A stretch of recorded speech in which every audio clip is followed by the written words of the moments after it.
You know, really, it's just there for the self-affirmation. Hello and welcome to podcast number 2. I mean, we are now motherfucking professionals. Mm-hmm. Paid. Because we got paid. No, we haven't gotten paid yet, but we've earned 41 cents from ad revenue. Girl. This is the second episode of It Would Seem As Though. The podcast. Mm-hmm. Can't even talk today. Nope. Where we talk about whatever we want. Because we can. Yeah, why not? I'm Vesta. I'm Annika. And this is what we do. So today we thought we would actually have a topic. Oh, God. Unlike our first episode where we talked about anything, everything, and nothing, really. What we wanted to talk about, since we both are big movie lovers, is movies today. Movies specifically that shaped our lives. And most of them are the same.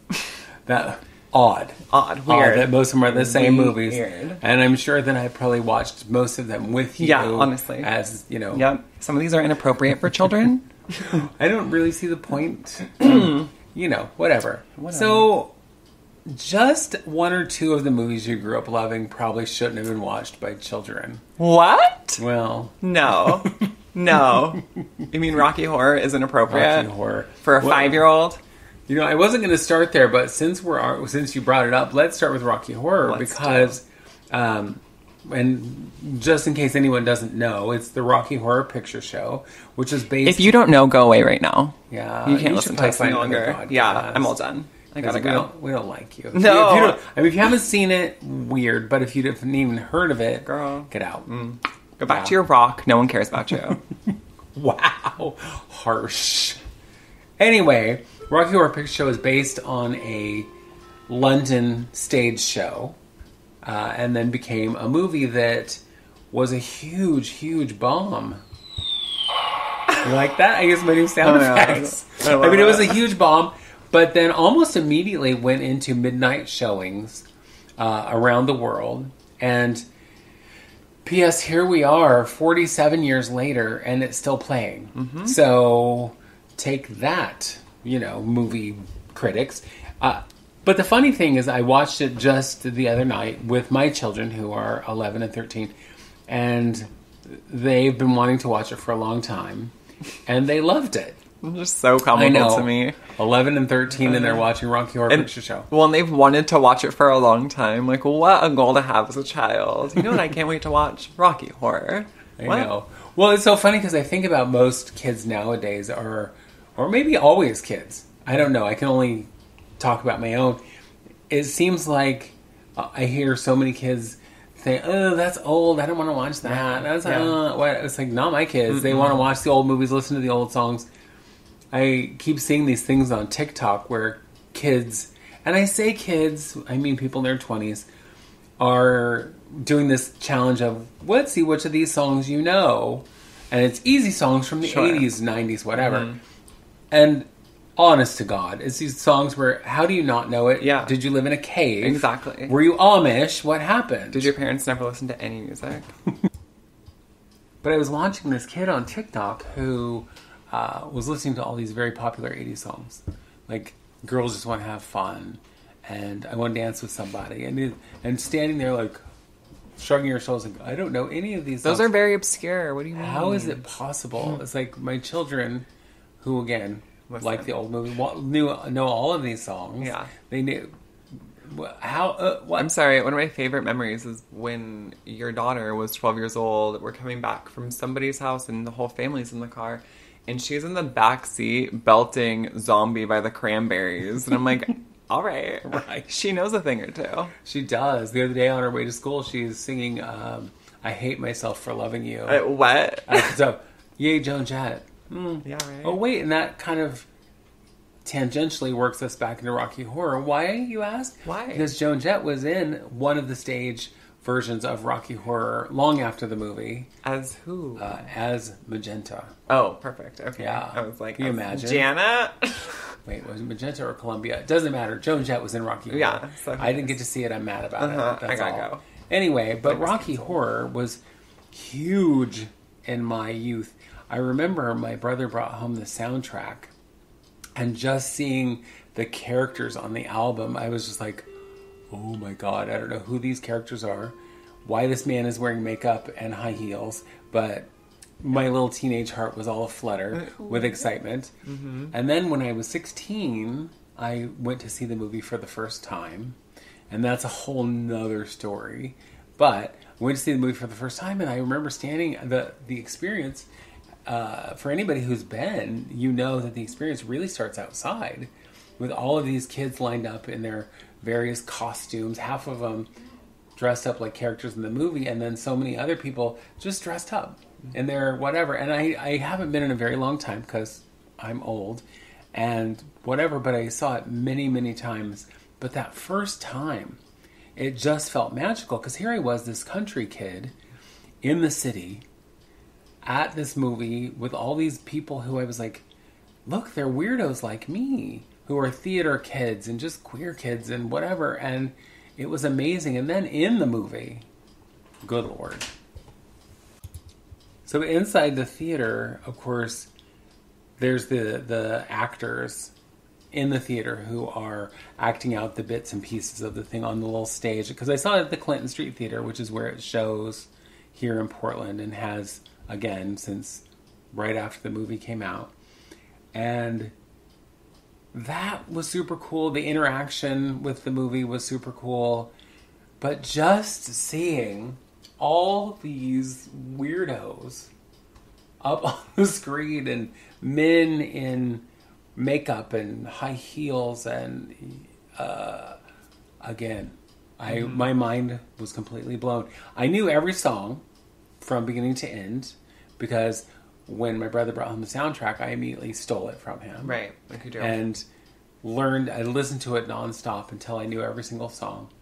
And yeah, but one of the things, I mean, literally, I know everybody else is screaming and cheering and laughing and whatever, and I'm sitting in my seat, tears running down my face, because the first time in my 16 years of life, I didn't feel so alone. You know how it is? Yep. Yep. The first time I saw Rocky Horror, though, I was like 5 years old, girl, and it was on VHS, and it was in my grandmother's home. So it was a little different. Slightly different experience. But I remember being shook by it, just like, what am I looking at? Luckily, I had known what a drag queen was at a very young age. How could you have known?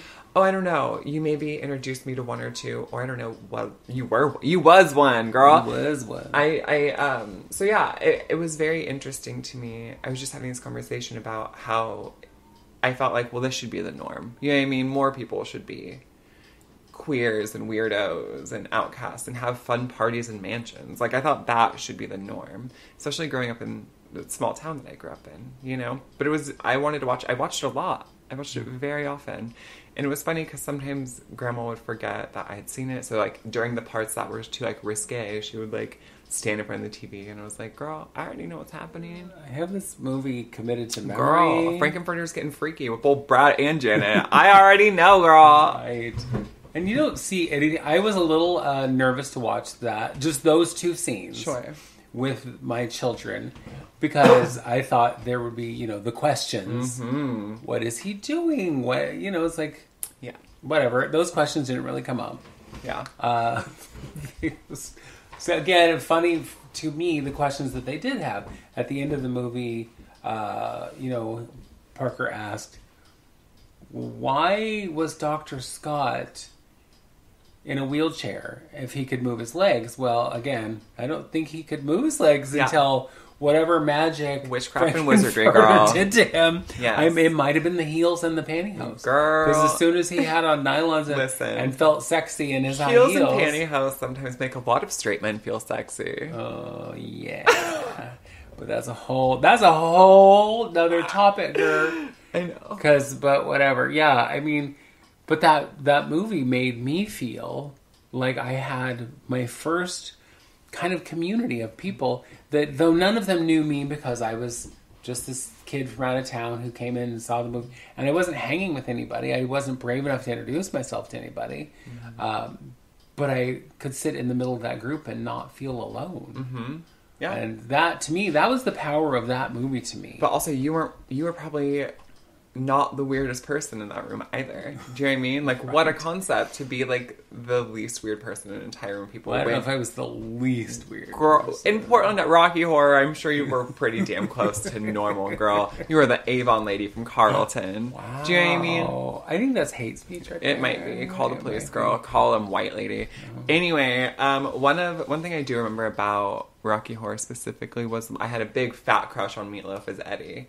He was Interesting. Such a heart. Well, and as a kid, I thought, what? Like, I just thought he was so attractive. I don't know why he had, like, those tattoos that say love and hate across his knuckle, and his denim vest, and the scar across his forehead. And he was just, like, the way he looked at Columbia. Girl, as a 5-year-old, I was all, that one. I'm into that one. Okay. We might need to delve into that a little further. Girl, me and my therapist already are, okay? All right. But on that note, I think we're going to take just a little bit of a break, and we'll be right back. And we're back. Hi. You know that since we started talking about those kind of movies, you know, with drag For queens, those people. One of the things that, you know, I know that movies that we both love for very different reasons are Priscilla, Queen of the Desert. Yes. And To Wong Fu, Thanks for Everything, Julie Newmar. Yes, ma'am. The longest movie title. Probably Whatever. history.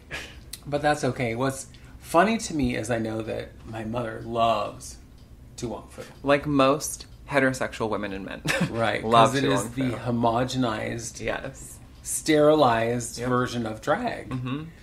You know, I mean, it was these characters who, for no reason in particular, decided to drive across country in drag. Yeah. Which BTW would not happen. No. I mean, you'd have to stop and shave. Typical male who does drag would have to stop and shave at least 3 times to not have a 5 o'clock shadow in drag. And everywhere they stop, the hotels, Snydersville, they're in drag. The whole entire time. Hitchhiking, drag. It's just getting pulled over by police, drag. It just boggles my mind because that doesn't seem like your biggest form of safety. You know what I mean? You're walking into a small town, a small area, and you are a drag queen. I feel like you probably know that you'll fare better as just a man. Do you know what I mean? Right. Well, and those 3 men specifically. I mean, other than there were men, that were men of color because Wesley Snipes is a black man and John Leguizamo, John is a Latina man, Latinx, Hispanic, whichever. Sorry if I'm using the wrong terminology. There's so many, but that would be their danger in Spidersville. Yes, is that they're not white, like the rest of the town, but then you have the flip side of that, which was Priscilla, Queen of the Desert, when you have 3 bitchy, evil drag queens, which is pretty accurate. Yep. Having worked in a drag bar for 20 plus years, I can tell you that I knew those characters. I knew their motivation.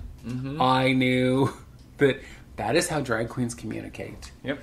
And if you don't believe me, you can fight me for it. But anyway, that is, I mean, honest to God, is like snipey, bitchy, whatever. Yep. And it's none of it's done out of like hatred or anger. It's just that's how drag queens Shade, communicate. girl. Shade is a thing, girl. Yeah. Everyone knows that now. And clearly, not driving across country in drag. No, and that's the thing about Priscilla that I think makes people uncomfortable, is that there is truth and grittiness to it, because there's like violence in it. You know what I mean? There's and when they spray paint, wasn't it something about AIDS, faggot, whatever? Yeah. It's like, I don't remember now. It's been a while since I watched it, but it was like that would happen. Yes, and that's like actual violence. That's reality, opposed to, again, To Wong Fu, which is campy and fun and cute, right?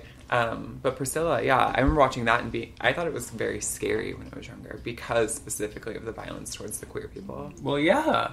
Well, and then when they get into the scene where the one queen gets in drag, specifically to join the festivities of what's happening in that town, and like the straightest straight party ever of mostly men, and almost gets her ass beat.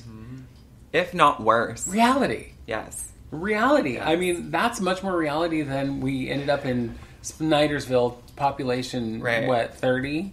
Yes. And they all love you. And it's like, and none of them can figure out your